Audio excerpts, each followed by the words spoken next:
coração bate mais alto, né?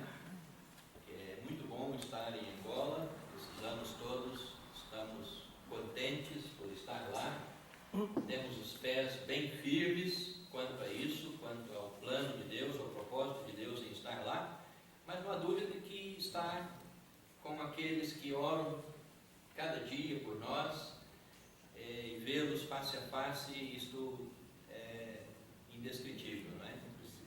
Então, é um prazer muito grande estar aqui nesta localidade pela primeira vez, não é? Este prédio nós não conhecíamos ainda. Assim, é muito bom estar com os irmãos e ver o irmão Jairo me alegra, porque o meu cabelo está ficando branco, mas quando eu vejo ele em pé, bem firme, eu estou mais jovem, não é? Assim, eu vim para fazer tratamento de saúde porque tenho algumas dúvidas, mas eu acho até que essas dúvidas estão saindo já. Muito bom. A igreja em Angola mandou saudações para todos vocês. Os angolanos gostam de levantar as mãos quando nós saímos em sinal de saudação para vocês. Então, quando nós saímos, mais de 100 mãos foram colocadas no ar em motivo de saudação para cada um de vocês. Nós estamos no sul de Angola, a cidade chama-se Lubango. Lubango é a capital da província da Huila, uma cidade simples, com o saneamento básico ainda por fazer, como muitas outras cidades, mas não deixa de ser a capital da província onde nós estamos. Eu estava ouvindo o relatório daquela irmã sobre um trabalho que começou na sala da casa dela, e a história da igreja no bairro da Senhora do Monte, no Lubango, também começou na sala da casa de uma das nossas irmãs. Em 2000, no ano 2000 mais ou menos, um missionário angolano que estava no Lubango estudando no Instituto Bíblico, ele foi chamado para evangelizar uma senhora e uma jovem senhora que era nora. Essa senhora chama-se Júlia. Então, a irmã Júlia veio do catolicismo, ele pregou o evangelho para esta senhora e também para a nora dela, as duas se converteram. Então, é dali que começou, e as duas moravam no mesmo quintal, e é ali que começamos um trabalho, mais ou menos no ano 2003, eu e Raquel fomos designados pela igreja local onde nós estávamos para servir exclusivamente naquele ponto de pregação até então. E esse ponto de pregação durou apenas 3 anos. Em 2006 tornou-se uma igreja independente, e agora o grupo já está um pouquinho maior, passamos de 100 pessoas, chegamos na verdade quase 200 já, entre adultos e crianças. É um pouco normal, porque crianças em Angola temos com abundância, né? Cada casa tem bastante filhos, então a igreja tem sempre uma massa jovem, né? É uma igreja diferente nesse sentido de alguns lugares onde nós passamos aqui no Brasil, por causa dos êxodos dos filhos saírem para estudar de um lado para o outro, né? Mas em Angola sempre temos igrejas jovens. Então é lá na igreja, no bairro da Senhora do Monte, onde nós estamos servindo o Senhor. A igreja hoje é composta por um presbitério com 5 pessoas, dos quais eu faço parte, e recentemente aprove ao Senhor que nós estivéssemos agregando mais um irmão, o irmão Jonathan Bolden, canadense, mas criado em Angola, e ele continua lá com muita dinâmica, é jovem, e com muito dinamismo, junto com os outros presbíteros da igreja, estão mantendo o trabalho do Senhor na nossa ausência, com certeza com todo o gás que é necessário. Nós estamos aqui já desde o dia 31, não é? Chegamos dia 31, viemos passar os dias com a Ana Paula, que vive aqui fazendo faculdade na Vila Mariana, e o nosso mais novo está no Seminário Palavra da Vida, bem perto do meu Jairo, fazendo PV. Então já estivemos com eles, já curtimos os filhos um pouco. Hoje vim estar com os irmãos, amanhã ainda estaremos com eles. Na terça-feira vamos para Vitória, porque somos de Vitória, não é? O Espírito Santo é a igreja que nos recomendou estar lá, e vamos para lá, onde vamos passar 90 dias fazendo algumas coisas, consultas médicas, odontológicas, oftalmológicas. Temos que fazer todo o check-up médico, porque em Angola essas coisas ainda não estão funcionando. Se aqui o INSS não funciona bem, lá é um bocado pior. Pensa no pior, ainda temos lá. Mas vamos tentar ver se os parafusos ainda estão no lugar, para voltar um pouquinho mais ajeitados para continuar o serviço do Senhor em Angola. Né? Então, em julho, se Deus permitir, vamos passar em São Paulo outra vez, mas já para voltar para Angola. Se os irmãos quiserem saber mais sobre Angola, depois eu posso estar dando mais explicações, não tenho problemas quanto a isso. É um prazer falar do lugar onde nós estamos servindo o Senhor sem problemas. Eu gostaria de meditar com os irmãos aquilo que Deus colocou no meu coração no segundo livro de Crônicas, capítulo 33. Na verdade, vamos meditar no capítulo 34, mas precisamos ler alguns versículos do capítulo 33, versículos 21 a 23, ou a 25, né? Para entendermos um pouco a história. É a história bem rápida de 3 reis de Israel, nesta passagem. Uma sequência: avô, filho e neto, apenas para recordar. Então, segundo Crônicas, capítulo 33, versículo 21, tinha Amon 22 anos de idade quando começou a reinar, e reinou 2 anos em Jerusalém. Agora, infelizmente, o versículo 22 não é nada satisfatório, mas é bíblico. Fez o que era mal perante o Senhor, como fizera Manassés seu pai. Que tristeza, não é? Deu seguimento a um mau reinado.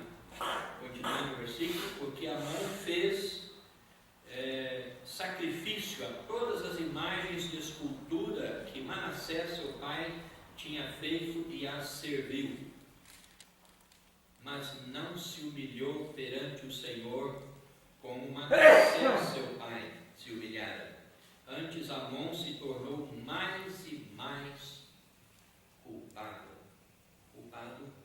por uma má gestão. 24. Conspiraram contra ele os seus servos e o mataram em sua casa. Porém, o povo da terra feriu a todos que conspiraram contra o rei Amon e constituiu a Josias, seu filho, rei em seu lugar. Aí agora então entra no capítulo 34 e eu vou ler somente versículos 1 a 3. Tinha Josias 8 anos de idade quando começou a reinar, e reinou 31 anos em Jerusalém. Fez o que era reto perante o Senhor, andou em todo o caminho de seu pai Davi, e não se desviou, nem para a esquerda, nem para a direita e nem para a esquerda.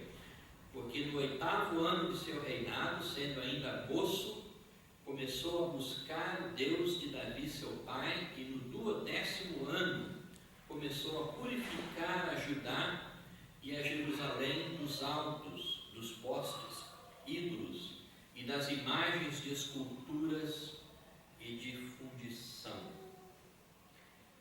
Vamos orar. Vamos curvar as nossas cabeças e orar. Pai, muito obrigado pela sua palavra. É o Senhor que fala conosco cada vez que lemos, que ouvimos, que nos deleitamos com estes escritos. E o nosso pedido agora de manhã é que o Senhor possa falar ao meu coração, ao nosso coração, para que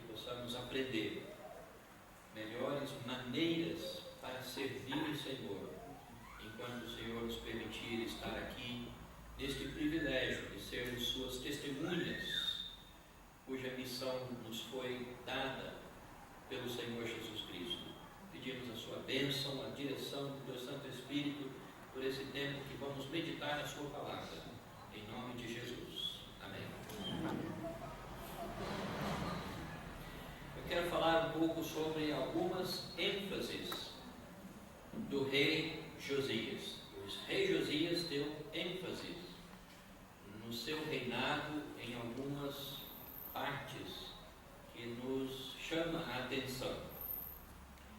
Primeiramente, vale lembrar que ele veio de uma sequência não agradável. Não é? O seu avô não fez o que era reto perante o Senhor, fez o que era mal perante o Senhor. O seu pai não foi diferente. O seu avô ainda teve uma virtude, lendo segundo Reis, a história, também segundo de Crônicas, a gente consegue perceber que ele teve um período em que ele se humilhou perante o Senhor, e o Senhor aplicou a misericórdia, como o Senhor faz até hoje, diante daqueles que se humilham, né, na sua presença. Mas Amon nem isso, nem mesmo se humilhou. É isso que nos afirma o versículo lido, o versículo 33. Ele não se humilhou perante o Senhor. Eu fico imaginando que a gente fica em Angola, escutando as notícias do Brasil, o coração está lá, mas a mente fica aqui, parte do coração às vezes está aqui, porque é a nossa terra, temos coisas e famílias aqui, não é? E a gente fica escutando as notícias e percebendo que os governos, não é nem o governo, né? Os governos do Brasil e do mundo estão indo, como a Bíblia diz, de mal a pior. E eu não vim aqui para falar de política, aliás, eu nem entendo de política, graças a Deus. Entendo de alguns versículos da palavra de Deus, isso já ajuda a entender a política nesse sentido. E fico imaginando quanto Jerusalém sofreu nas mãos de Manassés, nas mãos de Amon. Porque quando o governo é mau, quem paga é o povo, não é? O povo é que sofre, as dificuldades aumentam muito, não é? E a idolatria estava tomando conta, já tinha tomado conta de Jerusalém, e as pessoas já não estavam buscando a Deus como deveriam buscar a Deus. E não estamos nada diferente. Nos nossos tempos, as pessoas estão fugindo de buscar o Senhor. Mas eu gostaria que os irmãos pensassem um pouco. Será que essas pessoas são somente as pessoas incrédulas?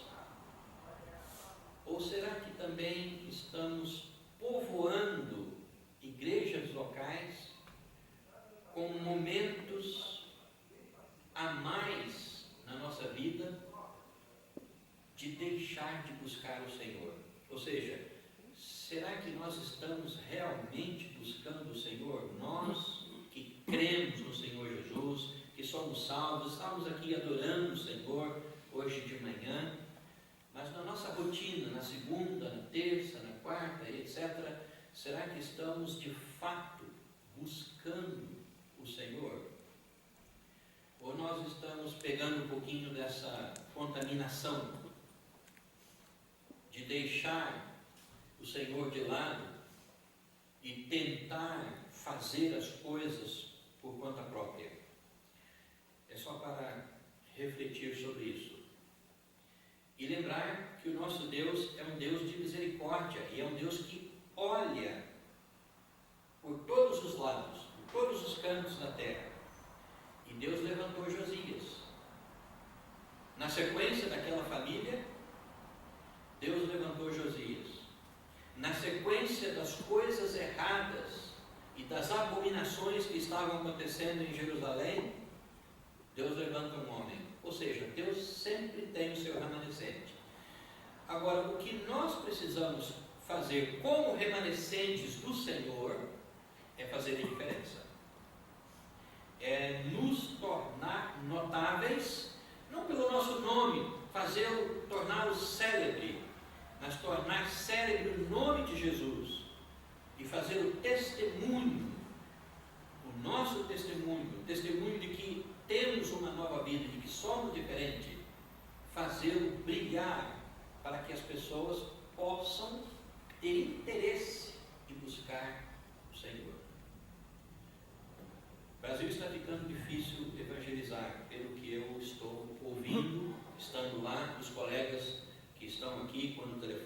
quando escreve, está ficando difícil de evangelizar. Estamos a caminho da Europa. E parte da culpa, se você não quer que eu seja radical, então eu vou mudar a frase. Será que nós estamos realmente testemunhando, testificando, vivendo a diferença para que as pessoas do mundo possam ter interesse, passem a ter interesse em conhecer o Senhor? Será que nós estamos andando em retidão? Olha a primeira ênfase do rei Josias, versículo 2.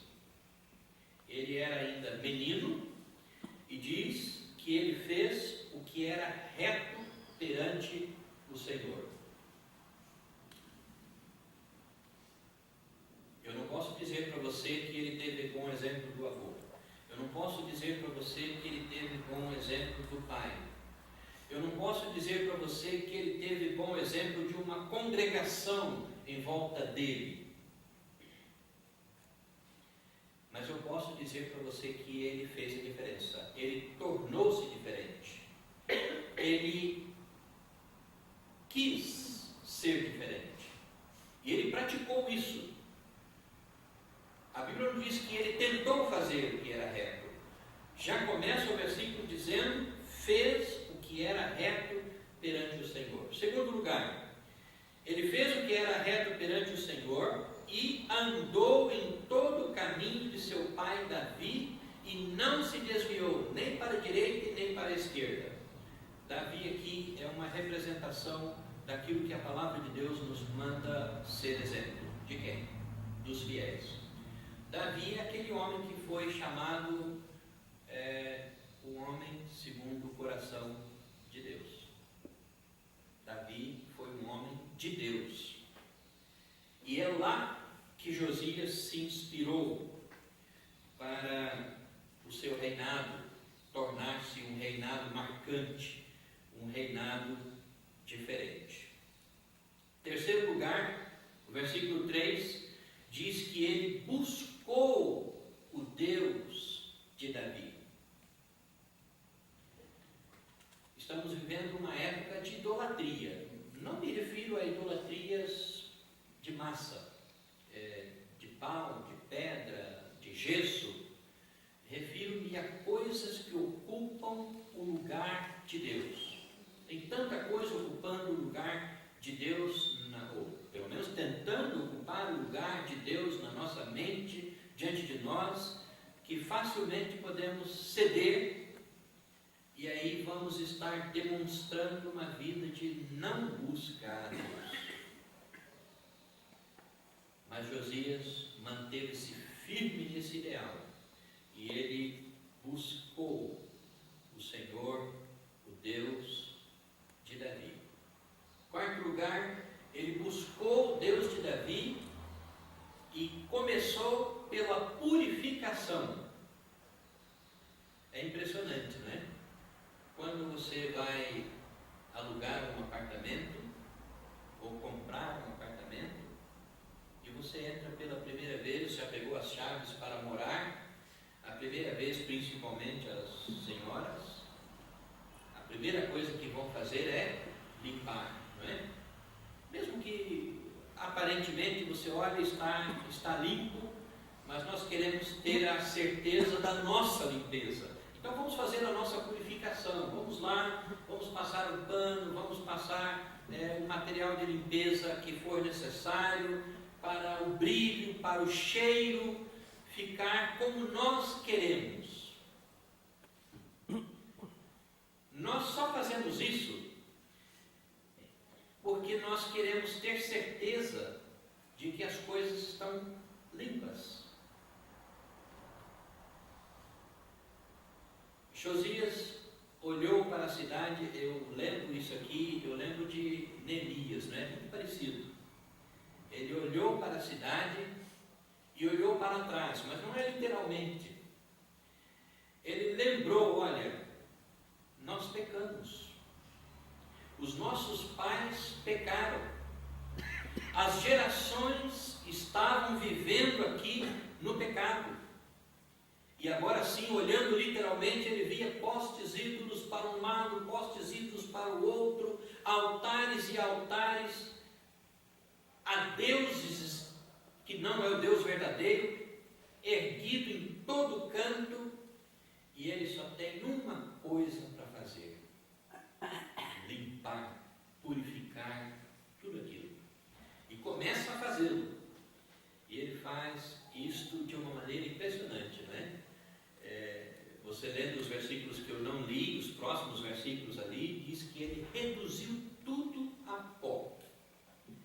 Isso tem um sentido, não é? Quando a gente só tira e coloca num canto, depois talvez podemos ir lá e pegar aquilo e adorar novamente. Mas ele não fez isso. Ele partiu mesmo todos os ídolos, todas as imagens de escultura, porque ele queria ver tudo limpo. Ele queria que uma purificação total acontecesse, que Jerusalém pudesse tornar-se uma Jerusalém de Deus, que esse continua sendo o projeto de Deus. Ele começou a purificar, diz o versículo 5 e também o versículo 8, ele começou a purificar vidas, lugares, cidades, regiões e regiões inteiras. Essas palavras estão escritas aqui, parece coisa muito simples, mas não é à toa que está escrito desta maneira. É que Deus não quer purificação parcial. Deus não aceita purificação só de uma parte da nossa vida. E Josias está pensando no total. E eu imagino aquele homem indo de aldeia em aldeia, era a expressão daquele tempo, né? De aldeia em aldeia, de canto em canto, de cidade em cidade, de lugar em lugar, quebrando tudo, tornando tudo diferente, para levantar a casa do Senhor. O alvo dele, o objetivo dele era esse: levantar a casa do Senhor. E ele deu exemplo. Ele mesmo saiu fazendo isso. Agora vamos então para o versículo 12. 34, versículo 12.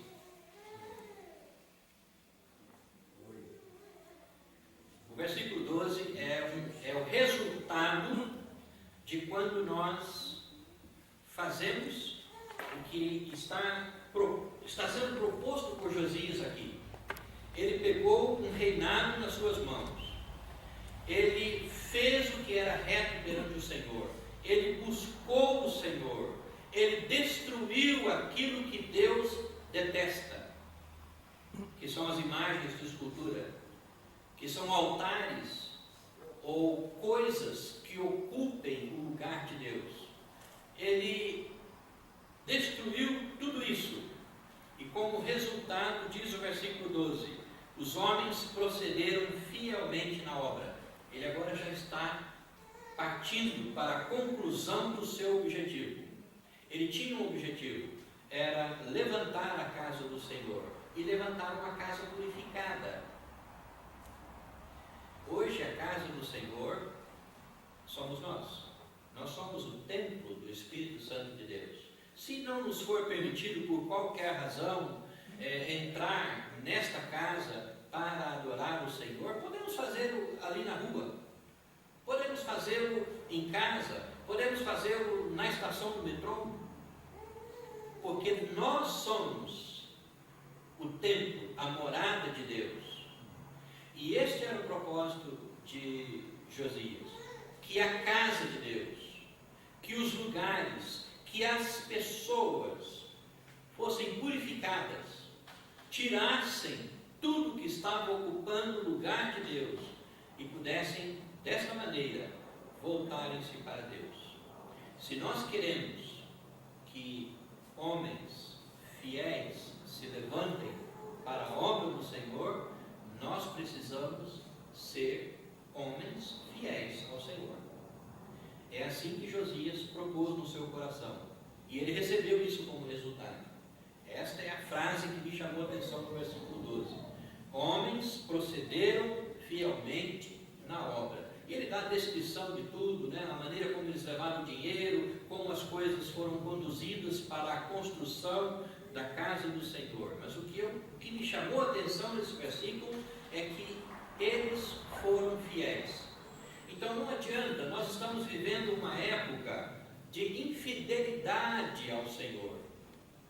Então não adianta nós mantermos vidas infiéis, querendo que Deus levante fidelidade. Levante homens e mulheres fiéis. Não adianta.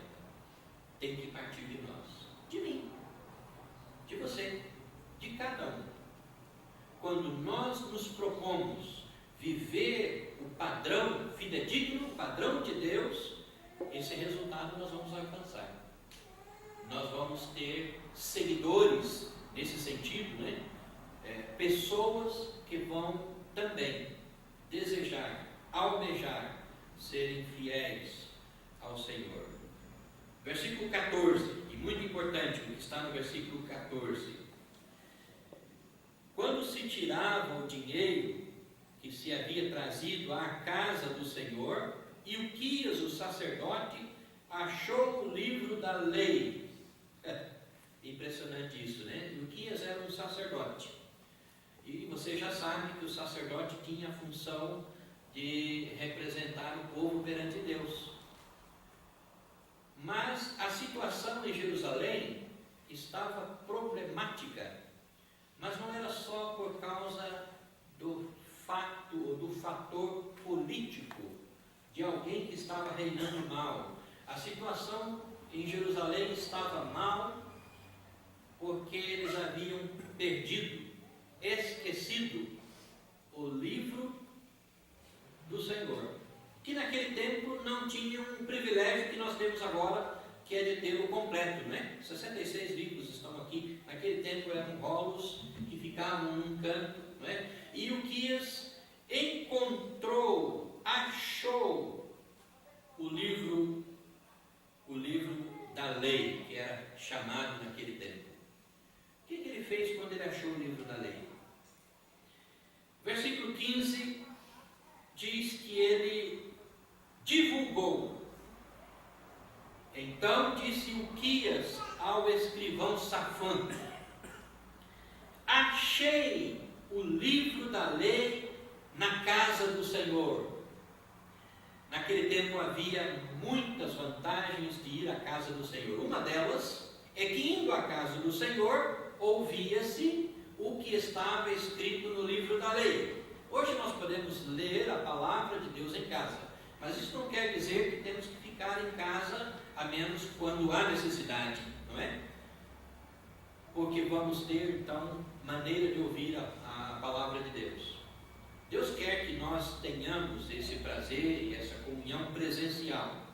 Mas é impressionante que Ilquias falou com Safã, o escritor, o escrivão daquele tempo. Ele comunicou, ele divulgou esse achado. Meu irmão, como é que anda a Bíblia na sua vida? Esquecida? Bom, encontrada? O que mais que Ilquias fez? Olha o versículo 16. Safã, o escrivão, diz o versículo 16: Ilquias entregou o livro a Safã, então Safã levou o livro ao rei e lhe deu relatório dizendo: tudo quanto se encomendou aos seus servos eles fizeram. E Safã, eu engoli a principal palavra aqui. Então Safã levou o livro ao rei e lhe deu relatório. Versículo 18, Safã, final do versículo 18, Safã leu o livro da lei perante o rei. Não basta encontrar, divulgar a palavra de Deus, é preciso fazer mais do que achar, mais do que divulgar. Nós precisamos ler, debulhar a palavra de Deus. Quando Safã fez isto para o rei, foi impressionante, porque o rei começou a rasgar as suas vestes, porque ele estava ouvindo a voz sagrada, a voz de Deus. Agora você imagina, este homem estava purificando, havia acabado de purificar, ou havia mentalizado a purificação das pessoas, das cidades, das casas, dos lugares, e agora ele escuta a palavra de Deus e ele rasga as suas vestes, porque ele descobre que a sua vida e a vida dos seus antepassados, por não estarem buscando o Senhor, por não estarem andando em retidão ao Senhor, ele descobre que a coisa estava má por esta razão. E ele se dobra perante a palavra de Deus. Quando a palavra de Deus é lida,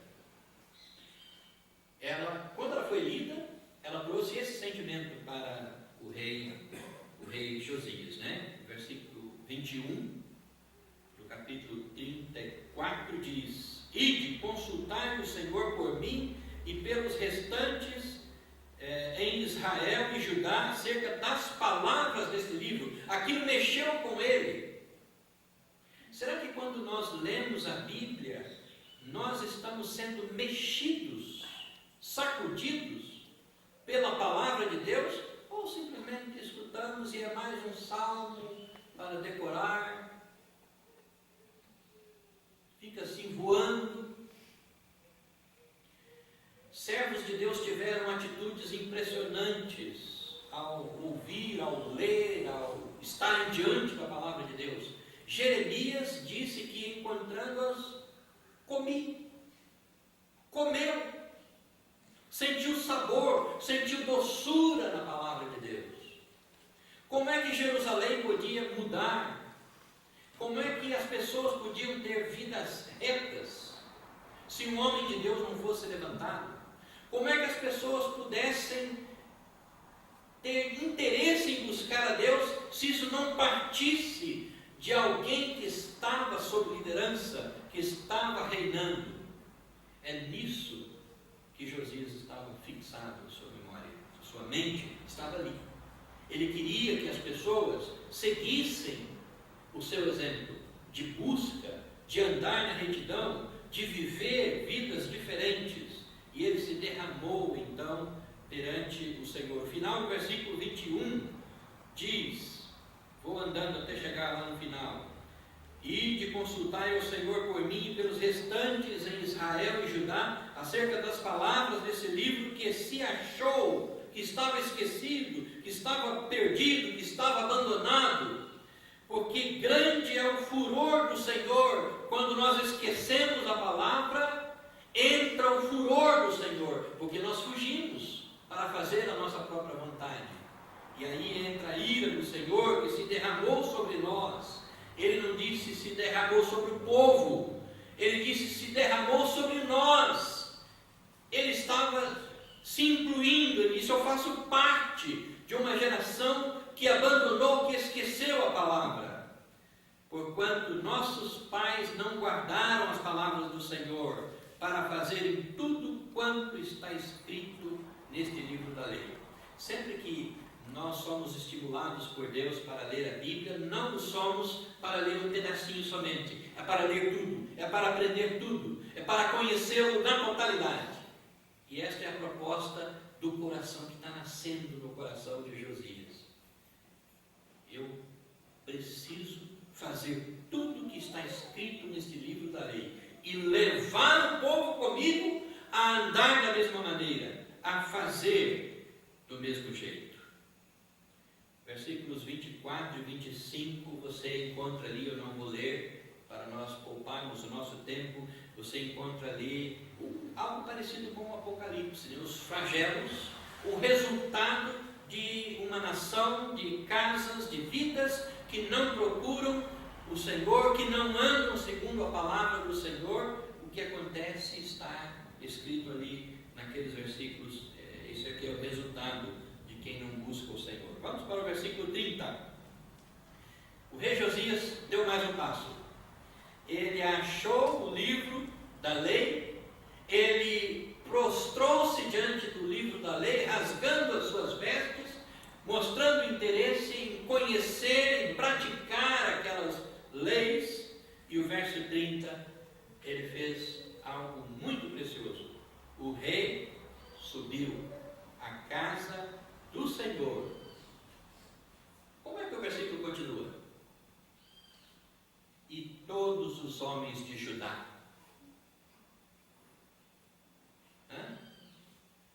Isso é líder. E você vai estar pensando assim, mas irmão Paulo, eu não sou líder de nada aqui na igreja. Abra sua Bíblia em 1 de Pedro, capítulo 2, versículo 9, e você vai levar uma sacudida. Você já conhece esse versículo, eu tenho certeza absoluta. Mas abre ele outra vez. 1 de Pedro, capítulo 2, versículo 9. Abre também Apocalipse, capítulo 1, e versículo 6. E você vai descobrir se você é líder ou se não é. Se você é alguém que está sob a frente ao comando ou não está. Leia com bastante atenção esses dois versículos. Apocalipse 1, versículo 6. O Senhor Jesus, diz Apocalipse 1 e 6, nos fez reis e sacerdotes para Deus. Nós não somos somente irmãos, pequenitos. Nós não estamos na fileira lá atrás. Nós somos responsáveis por conduzir o Brasil, o mundo, se for preciso,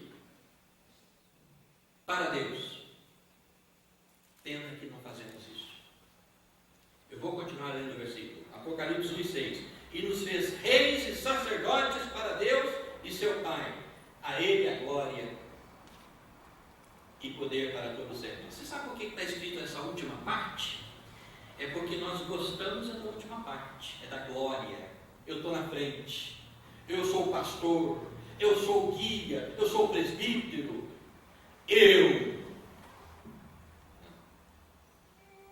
a glória é dele.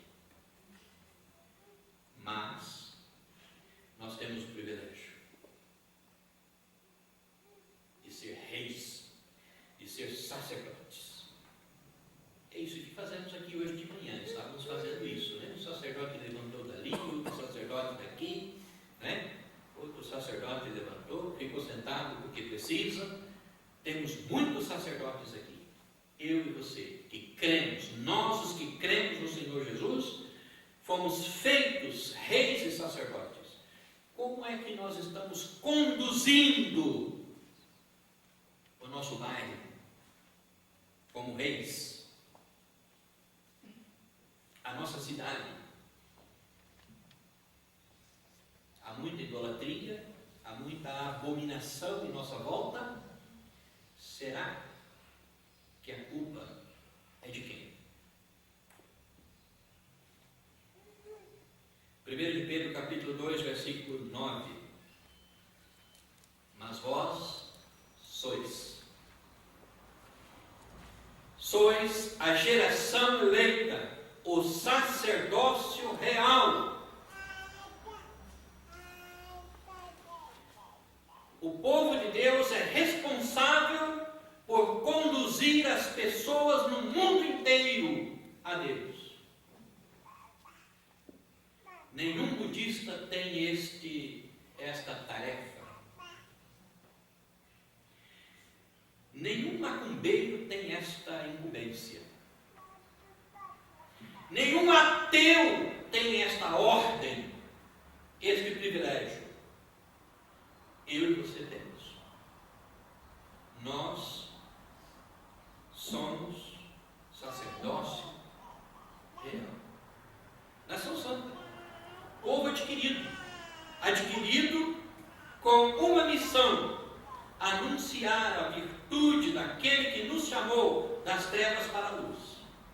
Esta é a nossa missão. Josias enxergou isso. Em tempo. Ainda havia tempo. Ainda há tempo de conduzir São Paulo para Deus. Esta não é a responsabilidade de João Dória, nem do governador, que eu já esqueci o nome. Quem? Alckmin. Não é a responsabilidade do geral.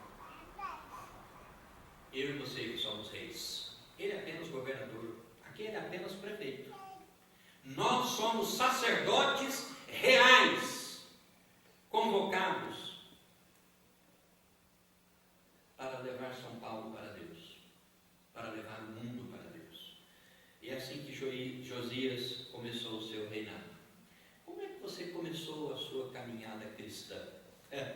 Alguns têm muitos anos, não é? Eu comecei a minha em 1978, no dia 14 de março de 1978. Ainda fiz muito pouco.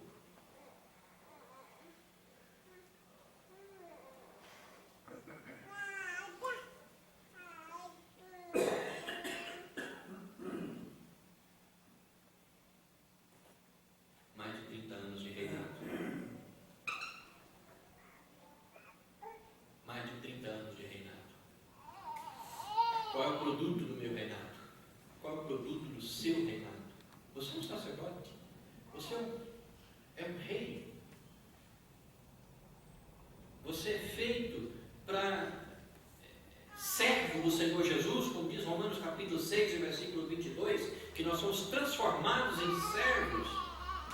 Não fomos transformados em teólogos.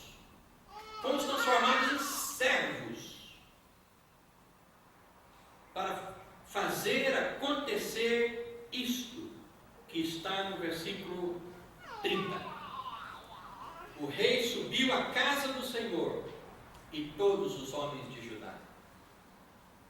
Quando você vai à casa do Senhor, deveria trazer o seu bairro inteiro, a sua família inteira, sentar com eles na casa do Senhor.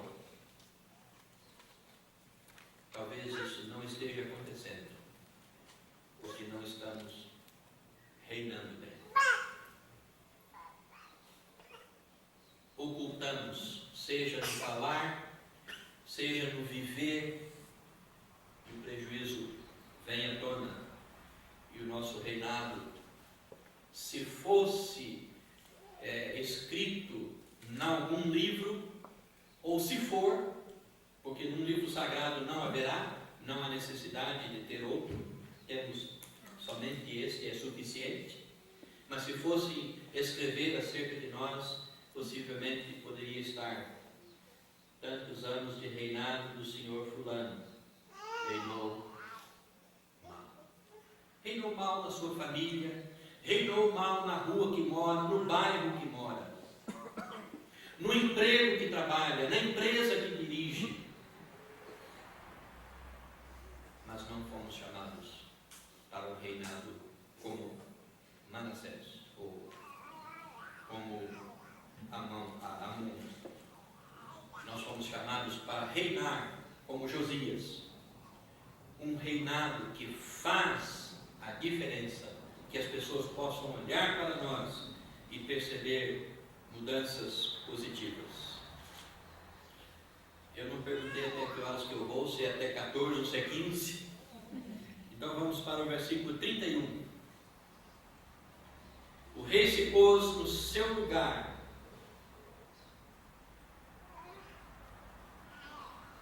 Isso mesmo. O rei se pôs no seu lugar. Meu irmão, ele leu o livro da lei, ele subiu à casa do Senhor, ele se pôs no seu lugar, no lugar de rei, no lugar de sacerdote, no lugar de líder, no lugar de alguém que tinha que conduzir Jerusalém a melhoras, a uma vida purificada, a uma vida diferente. Ele se pôs no seu lugar e fez aliança. Ele não pediu para as pessoas fazerem aliança. Ele primeiramente fez aliança com o Senhor. Antes de exigir dos outros mudança na vida deles, faça como Paulo falou com Timóteo. Timóteo, cuide primeiro de você. Como é que está a sua vida espiritual, Timóteo? Depois de olhar a sua vida espiritual, Timóteo, agora sim, você pode exortar os outros. Mas primeiro, olhe, cuide de si mesmo. Josias se pôs no seu lugar. Meu irmão, coloque-se no seu lugar. Seja franco com você mesmo. Olha, eu tenho sido, Senhor, aqui, as coisas não estão boas, mas eu quero fazer uma aliança com o Senhor. Primeira coisa, antes de fazer aliança com o Senhor, é preciso conhecer o estatuto, para você assinar embaixo, não é? As letrinhas pequenas. E isso aconteceu na vida de Josias. Quando Ilquias achou o livro, quando Safã leu o livro, Josias rasgou-se perante o livro da lei. Ele viu o retrato da vida dele e dos seus antepassados. Aquele filme estava passando diante daquela leitura bíblica naquele tempo. Será que a podridão deste mundo não está toda escrita na Bíblia? Quando a Bíblia fala o mundo vai de mal a pior, será o que está acontecendo lá fora? Quando a Bíblia fala de violência, será que lá fora está tudo calmo?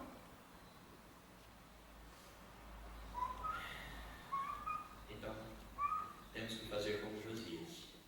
Ao ler a palavra de Deus, nos colocar, e ao subir à casa do Senhor, né, nos colocar no nosso lugar. Olha só a proposta do versículo 31. O rei se pôs no seu lugar e fez aliança ante o Senhor. Isso quer dizer diante, na frente do Senhor, para seguir o Senhor. Segundo, para guardar os mandamentos do Senhor. Terceiro, lá no fim do versículo, para cumprir as palavras do Senhor. São degraus. Ele estava disposto a seguir o Senhor. Depois ele descobre o livro da lei e ele tornou-se disposto a guardar o que estava escrito no livro da lei. Mas ele quer mais um degrau. Ele quer cumprir as palavras da aliança. É a parte mais difícil, não é? Escutar a Bíblia é um pouco mais fácil. Manusear a Bíblia é um pouco mais fácil. Conhecer o que estava dentro da palavra de Deus, até versículos de cor, como a nossa mente consegue captar, é um pouco mais fácil. Mas o tal do cumprir, eis um problema para o ser humano. Alguém aqui é humano? Eu só estou falando para os humanos hoje. O ser humano tem dificuldade no cumprimento das regras. O ser humano tem dificuldade no colocar as coisas em prática. E Josias não tirou isso de cena. Esta mesma ordem encontramos no Novo Testamento, né, em linhas muito claras. Não basta conhecer, descobrir a palavra de Deus, aprender de cor, Mateus, Marcos, Lucas, João, Atos, Romanos, não vale a pena. É preciso algo mais. É preciso colocar em prática a palavra de Deus. E Jerusalém, praticando o que estava escrito no livro da lei, tornar-se-iam pessoas puras, íntegras. Este é o padrão de Deus. Pureza e integridade é o que Deus precisa para o governo no mundo. Se os nossos governantes estão com vidas ímpias, a integridade não está no coração deles, parte da culpa pode ser nossa, porque nós é que somos reis e sacerdotes, eles são apenas governantes. Eles governam temporariamente. Nós haveremos de estar para sempre reinando com o Senhor. É nosso privilégio viver uma vida diferente, para que isso possa contagiar as pessoas e chegar lá onde você quer que chegue, né? Você quer que a integridade, que vidas íntegras surjam lá, mas comece aqui, na sua casa, na sua família, na sua comunidade, e esse papel vai se alastrando até chegar lá. Verso 33, Josias tirou todas as abominações de todas as terras que eram dos filhos de Israel, e a todos quantos se acharam em Israel. Preste atenção nessa frase. Ele os obrigou a que servissem ao Senhor seu Deus. Eu tomei um susto quando li isso, né? Afinal, somos obrigados a servir o Senhor? Bem, para ser sincero, às vezes precisamos de alguém que nos coloque na linha. A situação estava tão caótica que precisava de um líder com pulso para fazer com que as pessoas andassem nos caminhos, atentassem para os caminhos do Senhor. E é ali que Josias teve o seu foco. Claro, aprendemos com Pedro, em 1 de Pedro capítulo 5, se estou certo, que nós não podemos ser dominadores do rebanho de Deus. Entendo perfeitamente isso, mas também compreendo. Não fora alguém lá atrás puxar a orelha desse Paulo aqui, eu não sei o que eu estaria fazendo hoje, como crente no Senhor Jesus. Mas recebi bons puxões de orelha, que me ajudaram a andar um pouco mais próximo do plano e do propósito do Senhor. Josias tirou todas as abominações. Abominações é tudo aquilo que Deus detesta. Josias tirou tudo que Deus detesta, que Ele não gosta do coração do povo, e os obrigou, ou seja, os colocou na linha de frente. Vamos agora, vamos servir o Senhor. Não sei se os irmãos notaram esse verbo aqui, no verso 33.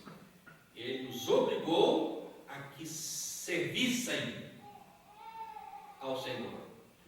A nossa ênfase é no serviço que Deus nos dá o privilégio de fazer fazer, no caso, para o Senhor. Esta foi a obrigação imposta ao povo. Enquanto viveu, diz a última parte do versículo 33, não se desviaram de seguir o Senhor Deus de seus pais. Que reinado diferente, não é? Enquanto o outro reinado foi péssimo, os outros dois mencionados no capítulo 33, aqui aprove ao Senhor que o povo não se desviasse de seguir a Deus e de seguir os bons exemplos. Tudo isso porque um servo de Deus se manteve fiel. E ele fez mais. No capítulo 35, é onde eu vou parar, ele levou o povo à adoração, que é a celebração da Páscoa. Com certeza estava esquecida. Ele levou o povo a celebrar a Páscoa. Versículo 2 diz, estabeleceu sacerdotes. Eu estou lembrando do Novo Testamento, que presbíteros foram estabelecidos pelo apóstolo Paulo, por Tito. Presbíteros foram estabelecidos na ilha de Creta, para que o povo de Deus pudesse receber o alimento, para que o povo de Deus pudesse ser guiado. E estas coisas estão acontecendo já no Velho Testamento, como sombra daquilo que temos, da realidade que temos no Novo Testamento. Estabeleceu os sacerdotes nos seus cargos e os animou. Animou a quê? Olha o verbo animou a servirem ao Senhor. Estamos vivendo uma época que as pessoas estão desanimadas. Até para ir na igreja está difícil. Imagine para servir o Senhor. Eu não estou falando de obra missionária. Eu estou falando de servir o Senhor. Servir o Senhor aqui na casa do Senhor. O que você pode fazer, o que Deus coloca no seu coração para fazer. Às vezes nós precisamos de uma dosagem de ânimo. E é isso que Josias está fazendo hoje de manhã. Ele animou o povo a servirem na casa do Senhor. Como que ele animou? Versículo 4. Ele disse: preparai-vos. Primeira coisa para servir é o preparo. Não é? E você lembra de quem? Paulo e Timóteo outra vez. Né? Segunda coisa, agora você pode ministrar no santuário, versículo 5. O ser humano gosta de inverter, né? Queremos ministrar e falar e tornar a coisa como a minha esposa fala, tornar a coisa oba-oba, né? Mas antes disso, temos que receber o preparo. Que nesta manhã sejamos estimulados pela palavra do Senhor, a ênfases do rei Josias, pelo menos uma, a busca, o resgate pela palavra de Deus, o resgate a vidas íntegras, para que esse mundo possa mudar a partir de mim e a partir de você. Amém?